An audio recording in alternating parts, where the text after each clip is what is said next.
This is the Lamborghini Huracan Evo. And if you think it's loud, it is.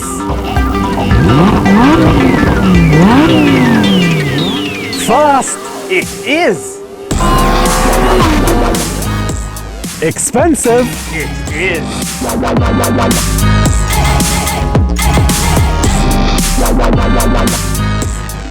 6 years after its launch, the Huracan has undergone a mid-cycle refresh with the Huracan Evo. And what a refresh it is. Instead of going the straightforward route with a simple facelift, Lambo has tweaked the Huracan both aesthetically and mechanically to make it the pinnacle of performance and technology. So let's start with that facelift. What's new on the outside? In the front, you get a new bumper with the brand's signature Y-shaped design element. Part of the design upgrade are two elements that are reminiscent of older Lamborghinis. Stuff that I had in posters in my bedroom. Yes, I'm that old. Anyways, it's bonnet lines from the legendary Countach and side air ducts that come from the gorgeous Murcielago. Every air vent and duct you see along the bodywork is functional and is there to do just one thing: challenge the laws of physics. And to accompany all of that power and performance, the car comes fitted with 20-inch alloy wheels and ventilated carbon ceramic brakes that are standard on the Huracan Evo.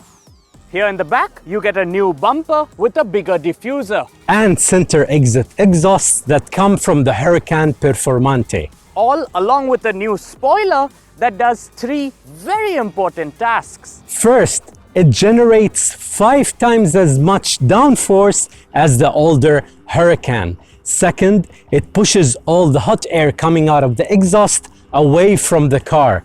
And third, it reduces all the air turbulence here in the back to give you better grip.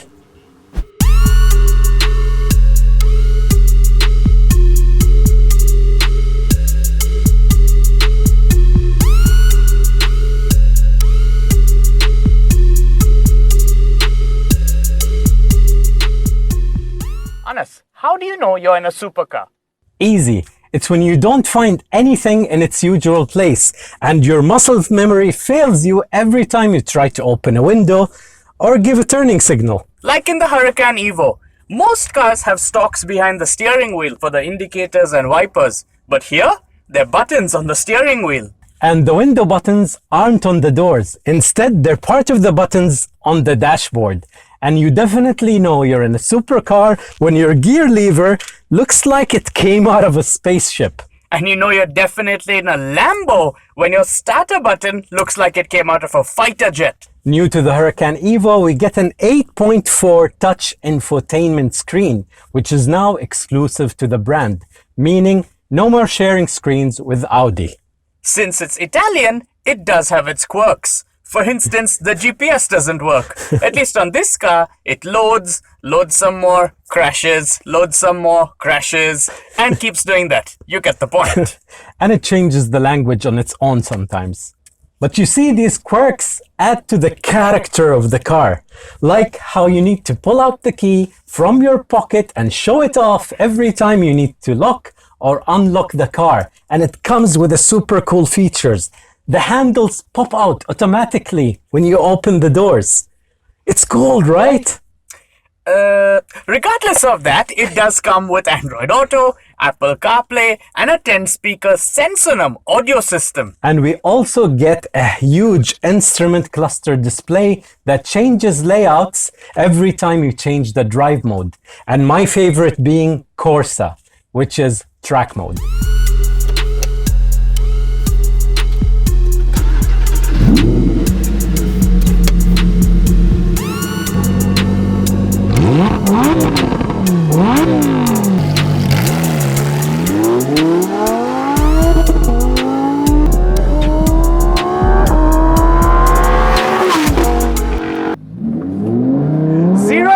100 in 2.9 seconds. 0 to 200 in 9 seconds. Keep your foot to the floor and it will go all the way to 325 kilometers per hour.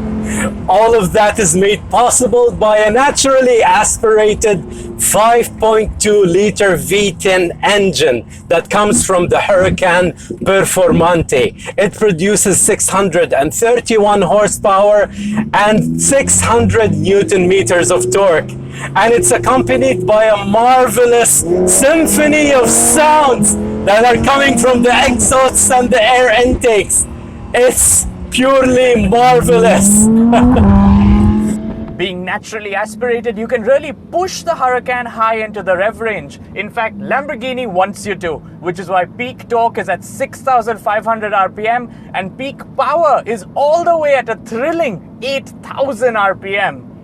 And to explain to you how quickly the car goes through the RPMs up to 8,000, although it comes fitted with a 7-speed dual clutch transmission that is super quick on changes, it's not the car that is struggling to change gears. It's you who can't keep up with the car when you're using the huge pedal shifters.